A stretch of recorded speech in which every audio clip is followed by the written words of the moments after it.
O Dança Sem Filtro traz uma novidade.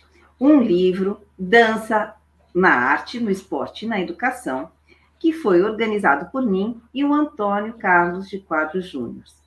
A editora é a Editora Forte, a capa é do Douglas Kendi Watanabe, e cada capítulo é de um professor da pós-graduação que tem o mesmo nome. Então, hoje, a gente convidou a Adriana Cunholato, ela é uma das professoras da pós-graduação, Dança, Arte, Esporte e Educação, e ela veio contar um pouco sobre o seu capítulo. Tudo bem, Adriana? Vamos lá, a gente quer saber mais do que você escreveu. Tudo bem. Fala para nós o seu tema e conta um pouco do seu capítulo. Primeiro, agradeço a oportunidade de estar falando do livro e do meu trabalho, né? E o capítulo que eu escrevi fala da linguagem da dança, da improvisação, da composição coreográfica na dança contemporânea. Então, esse capítulo eu procuro fazer uma linha cronológica do que aconteceu, um resumo, né, do que aconteceu historicamente que fez a dança ir se modificando, né? O balé clássico, que era um grande percursor, que era tinha um cenário bem abrangente na época, por que foi mudando, o que aconteceu na história, que se fez necessário outras linguagens corporais para dizer o que as pessoas estavam precisando expressar. E aí a dança moderna, como é que aconteceu esse desenvolvimento, quais os principais percursores dessa dança moderna, e depois a dança contemporânea, que quando a gente fala de dança contemporânea, ela acontece numa linha sem um determinado fim, né? Porque ela é contemporânea, então ela veio também dessa necessidade de uma nova maneira de se expressar, mas ela vem acontecendo e ela vem se modificando, e eu discuto um pouquinho da dificuldade de classificar a dança contemporânea, e isso acho que ajuda as pessoas a entenderem um pouco também aonde que elas estão quando elas começam a fazer dança ou começam a dar aula de dança. Aí, quando eu falo de dança, de improvisação, eu falo um pouquinho do movimento enquanto gesto, né? E aí abordo bastante Mr. Kaniga e a Pina Bausch, porque para mim são duas pessoas fortes na área da improvisação, e eles têm uma forma de pensar e de desenvolver isso muito peculiar e muito eficiente. E quando eu abordo a composição coreográfica, eu sigo a linha do Rudolf Laban. E gosto bastante até de uma fala dele, que ele coloca, até anotei aqui, quando meu corpo e minha alma se movem juntos, eles criam um ritmo de movimento. Eu dancei. E isso eu acho que deixa bastante evidente que a gente pode tirar a dança de pessoas que não exatamente são bailarinos, né? Então, qual que é a dança do seu corpo? Qual que é a dança que você consegue produzir com o seu repertório, com a sua história de vida, com o seu ritmo? Qual é o seu movimento que você consegue explorar como linguagem de dança? E aí eu termino esse capítulo, como ele foi escrito na pandemia, né? Então eu termino ele falando nos últimos parágrafos o que é esse corpo na pandemia e quão foi importante resgatar essa dança do seu corpo durante esse período de confinamento, durante esse período de adaptação das plataformas, dos streams e etc. E faço uma reflexão de como que a gente usa essa linguagem, né, usou naquele momento, né, como eu escrevi durante a pandemia, então ele está no presente, mas se eu fosse escrever hoje, eu colocaria essa reflexão, né, o quanto a gente se impulsionou, a gente se motivou, dando aula, se forçando a dar aula online, assistindo aula online, toda essa dificuldade, ao mesmo tempo a facilidade, porque você pôde fazer aula com bailarinos que estavam na Alemanha, que de repente abriam uma sala de aula e você estava lá e fazia, né? Então, essa barreira da distância não existia. e eu abordo um pouquinho isso para finalizar o capítulo. É super interessante, porque assim, você contando, teu capítulo parece um livro inteiro, é muita coisa que você traz. E isso é muito legal, porque assim, eu fico pensando nos alunos, né, no pessoal com os quais a gente tem contato no curso de pós-graduação, e essa necessidade de referências, né? Então, sei lá, eles vão escrever o TCC, e aqui, só no teu capítulo, nossa, quantas referências importantes tem, desde da história que você abre, depois falando da dança moderna e da composição corporal, da consciência corporal, falando de Laban. Então, isso, assim, já é um super repertório para quem está precisando, assim, de referências sérias, acadêmicas, né, ter tranquilidade, e mesmo no que diz respeito à pandemia, também são referências importantes, porque realmente foi uma virada, né, para a dança hoje, a gente enxerga a dança de outra forma, porque assim, a gente passou aí para dentro da tela mesmo, né, hoje, quando a pandemia começou, a gente ficava imaginando, peraí, como que eu vou fazer? Como que eu vou trabalhar? Eu estico o braço some da tela, e aí, o que eu vou fazer? Né? Era aquela... Então, assim, hoje não, a gente já elaborou isso, estamos num outro momento, mas as referências acadêmicas, falando sobre isso, de novo, super importante ter lá a tua opinião, o que você viveu e o que você percebeu. E falando nisso, Adriana, você escrevendo isso, eu imagino que dentro do curso de pós-graduação, você deve ter tido muita experiência com os alunos em relação às inseguranças deles. O que você sentiu, assim, que eles precisam em relação ao teu tema? Aonde você acha que a coisa pega, assim, que você pode ajudar? Você falou uma coisa interessantíssima. Realmente é tema para um livro. Então, eu fiz tudo muito sucinto, né? Que nem a história do percurso da dança claro. Tema de livro mesmo. Inclusive, já existem livros falando um paralelo só de balé clássico e a história, claro. Só de dança contemporânea. Eu procurei fazer um pouco de tudo isso. Mas o interessante que você fez é porque realmente assim, você constrói para você chegar onde você quer dizer, você traz isso resumido, mas é todo um pensamento construído para um capítulo, lógico, e isso faz muita diferença, muito bem feito. E foi justamente pensando na visão do aluno, porque essas são disciplinas que eu ministro no curso de pós-graduação e sempre tem essa dúvida. Professora, mas aonde começa a dança contemporânea?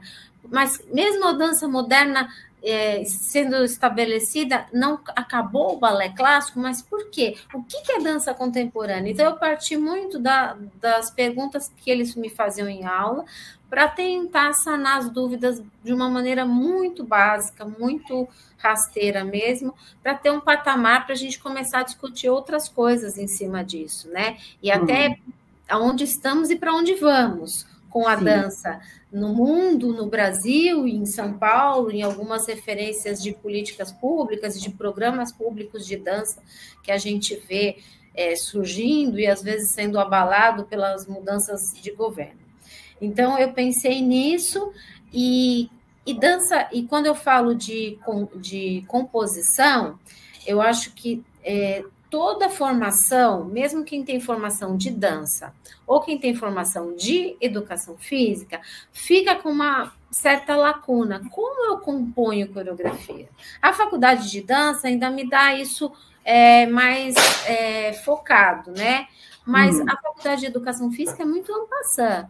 E muitos professores de educação física saem e vão trabalhar com dança, e dentro do ensino formal, quem trabalha com dança acaba sendo professor de educação física ou professor de educação artística, e não tem na grade deles a composição coreográfica. Verdade. Então, acaba caindo naquilo de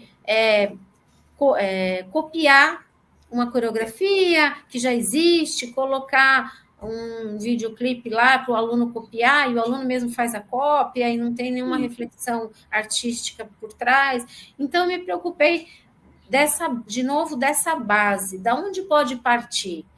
Quando você tem que criar uma coreografia, seja ela uma coreografia para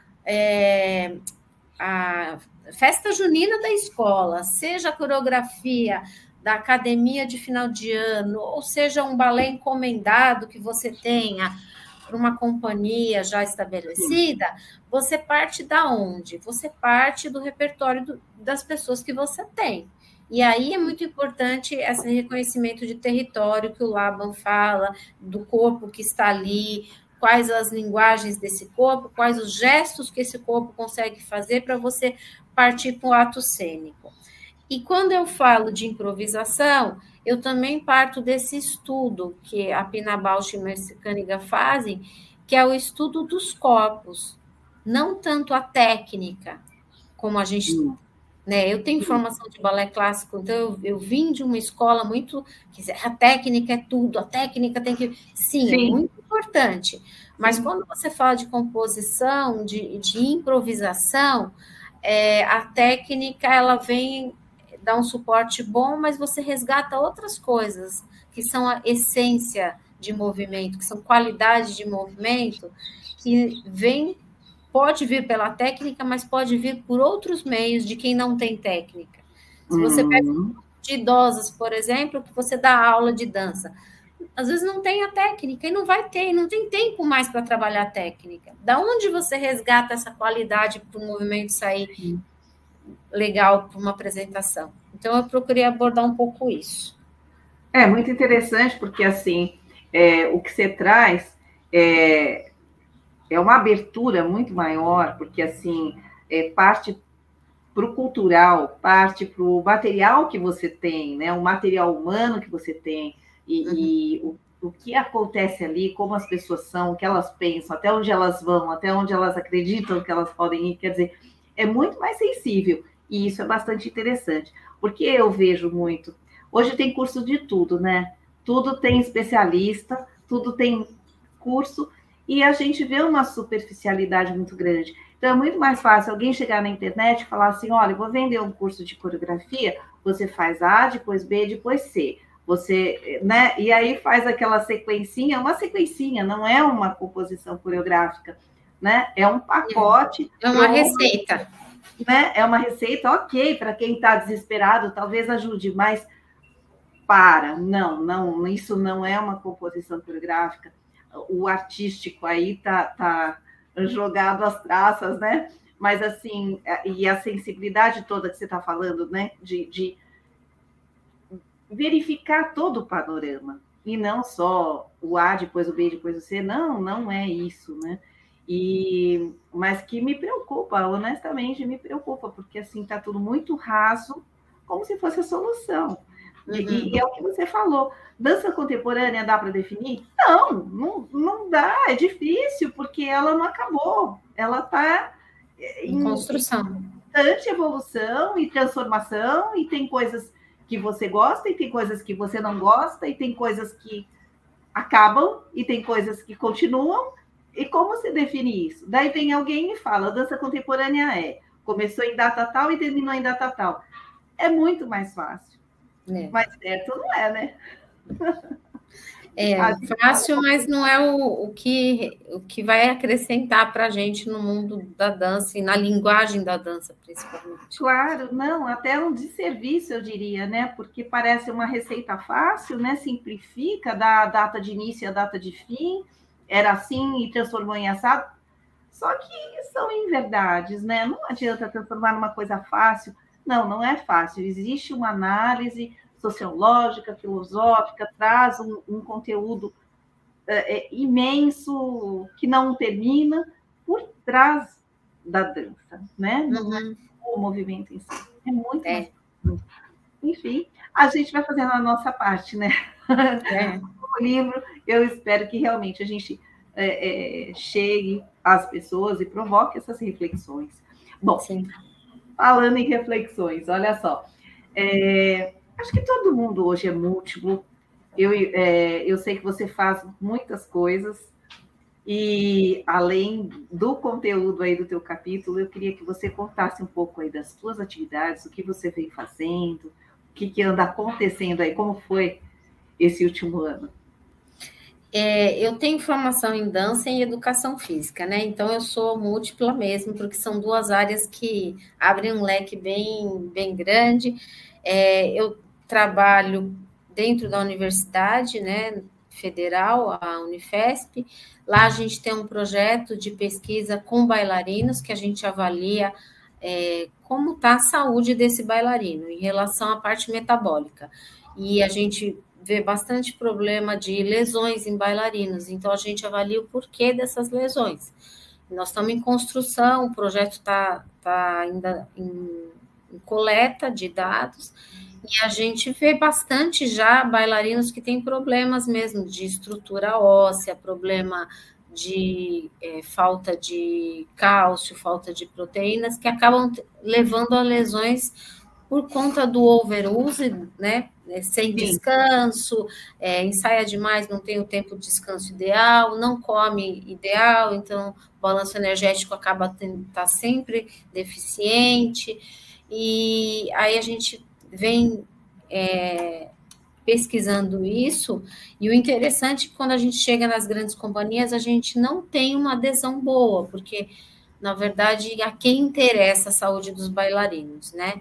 Então, a gente acaba indo só diretamente aos bailarinos, isso demora, faz o projeto ficar mais lento, não dá para a gente chegar. Quando a gente chega nas grandes companhias, nas direções, a gente não tem uma boa adesão, porque afinal a gente vai fazer eles refletirem sobre a saúde deles. E quando a gente reflete sobre a nossa saúde, a gente tem que tomar conta dela, a gente tem que gerenciar, a gente é gestor da nossa vida. Sim, isso às vezes traz problemas para outras pessoas.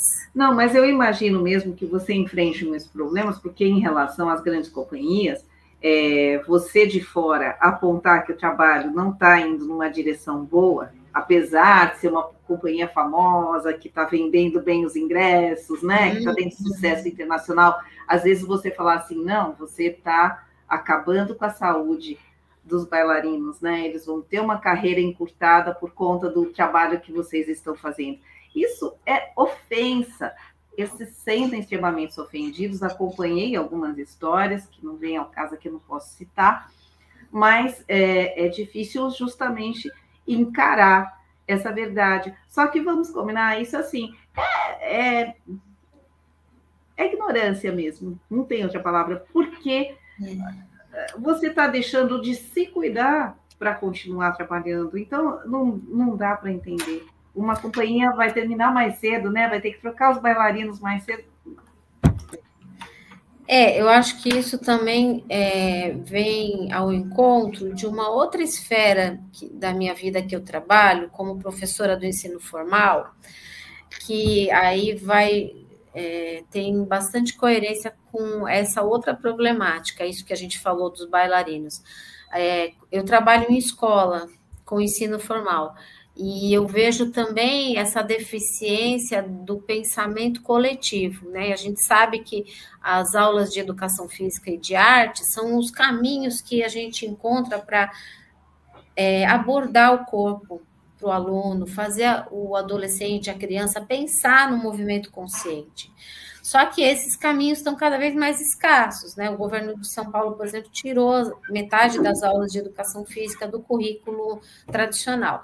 Então, a gente encontra, assim, umas barreiras aí, e aí, no final, a gente vê o funil, que é toda a mesma problemática, a falta de políticas públicas que pense na cultura e na educação.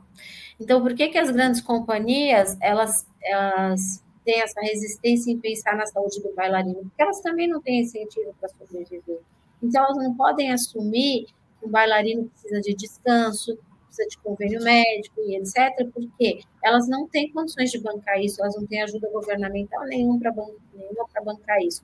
Então, o que é mais fácil? O bailarino adoeceu, troca de bailarino, né?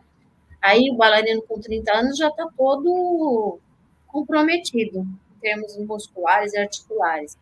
E quando eu falo que tem a mesma problemática, porque a escola pública e a escola particular, sem essas aulas que também dariam condições de pensar no corpo, de cuidar da saúde, acabam acarretando problemas muito mais cedo. Então, a gente tem ponta a universidade desenvolvendo pesquisa para combater a obesidade, o diabetes, a perda óssea, e aí na fase mais importante, que é a infância e a adolescência, as crianças não têm na escola nenhum fator motivacional, nenhuma disciplina que explore o corpo, que dão vazão para que eles pensem no corpo, para que eles se movimentem. Então, a gente está numa contramão bastante complexa para se resolver, e uma hora eu acho que a gente vai ter que pensar em como fechar essa torneira, porque a gente cria dentro da universidade, das pós-graduações, a discussão de vamos combater esses problemas que têm aparecido cada vez mais cedo, a osteoporose, a diabetes, a obesidade, cada vez um número maior no Brasil. Então, a gente cria programas para combater isso, mas lá na infância e na adolescência, que a gente realmente deveria combater, porque é a época que você previne que tudo isso aconteça, a gente está perdendo esse espaço dentro das escolas. E não só nas escolas, né? A gente vê centros culturais abandonados, a gente vê projetos culturais também sendo extintos. Então, a gente acha que o caminho que eu vejo para isso é nós pensar, até parece um discurso retórico, né, repetitivo, mas a gente pensar em quem que a gente está pondo para nos representar. Sim. Infelizmente, a gente acha que tem bastante, um caminho bem árduo aí para conscientizar as novas gerações. Sim. E é o que você falou, porque, na verdade, não é uma questão só de retórica, né? É de realmente fazer diferente, fazer alguma coisa. E você vê como a gente está afinado, né? Eu falo que a nossa equipe é maravilhosa, porque assim a gente tem realmente uma afinação. Isso não significa unanimidade, não é que todo mundo pensa tudo igual, mas esse incômodo, ele é muito importante. Eu tenho também batido nas redes sociais em relação ao olhar, que é o olhar para a saúde, não para a doença, quando ela já está estabelecida, que é o que você está falando, né? E também eu vejo que isso começa na saúde. Qual que é o remedinho que eu tenho que tomar? Qual que é o complemento, o suplemento que eu vou dar para o meu filho? Quer dizer, não é por aí, não vamos pensar na doença. Começa pensando na saúde, no autoconhecimento, como reconhecer o próprio corpo. A pessoa não consegue andar e bater palma, tem alguma coisa, né? E é isso, vem antes da doença. Sim. Vamos falar de saúde e as pessoas, quando eu falo isso, ficam com uma cara de espanto, ficam meio chocadas, que eu falo, escuta, quando vocês têm um problema, vocês logo pensam no médico. Não é esse caminho. O médico é maravilhoso, a gente é super grato, mas é quando a gente não tem mais alternativa. Sim. E aí bate na ponta que você falou. É na educação que começa. A criança, cedo, pode ter a saúde cuidada, né? Vamos jogar isso para a família. Uhum. É o que você está falando, é muito mais fácil. Aos 10 anos, até aos 20 anos, está focando na saúde, no autoconhecimento, porque a pessoa hoje, eu vejo muitas pessoas adultas, elas têm dor, elas não sabem descrever a dor, qual é a dor, como é a dor. Chega no médico, não sabe falar o que ela tem. Porque ela não conhece nem o corpo dela. E aonde que está esse momento de reconhecimento? É na escola, é na fase de desenvolvimento. Você não aprende a escrever, não aprende a fazer as 4 operações matemáticas, você deveria aprender na escola sobre o seu corpo. Claro. O que é dor? Até onde eu posso ir? Eu devo correr até o meu coração bater muito forte, que eu não consiga mais falar? Tem o Guia da Atividade Física Brasileira, que ele diz exatamente o que é exercício moderado, o que é exercício intenso, só pela fala, se você está conseguindo falar e cantar. Então, tem isso muito bem determinado, e a gente não põe em prática na escola para as nossas crianças, para os nossos adolescentes. Sim, nós vemos já adultos que não sabem nada do próprio corpo, né?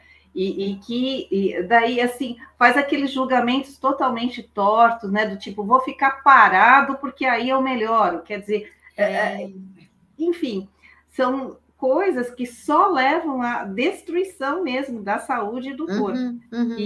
Mas é o que você falou, começa na escola, né? É isso, educação. E cultura é o que está fazendo a diferença no fim das contas. E a gente está falando de corpo de movimento. Nossa, educação e cultura tem a ver com corpo e movimento. É difícil a gente amarrar isso, né, Adriana? É.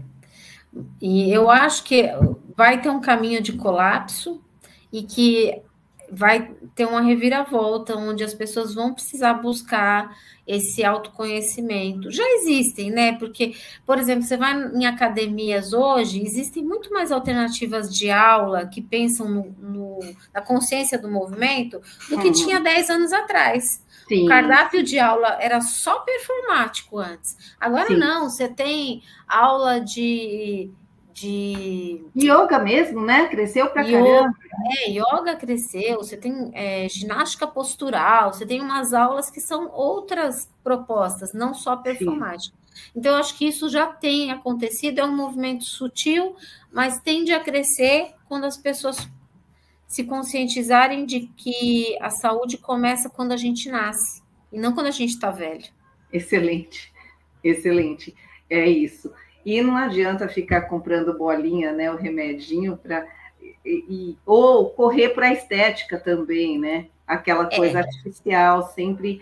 É a casca, né? A casca você consegue remodelar. Você põe botox, você faz cirurgia, você corta, costura, mas o dentro, né? O seu metabolismo é que vai refletir fora a sua saúde. E lá no metabolismo, a gente tem até medicamentos, mas nada vai superar um estilo de vida saudável.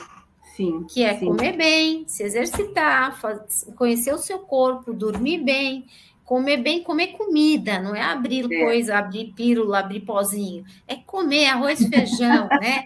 Esses dias eu falei para uma nutricionista, ninguém mais fala em PF?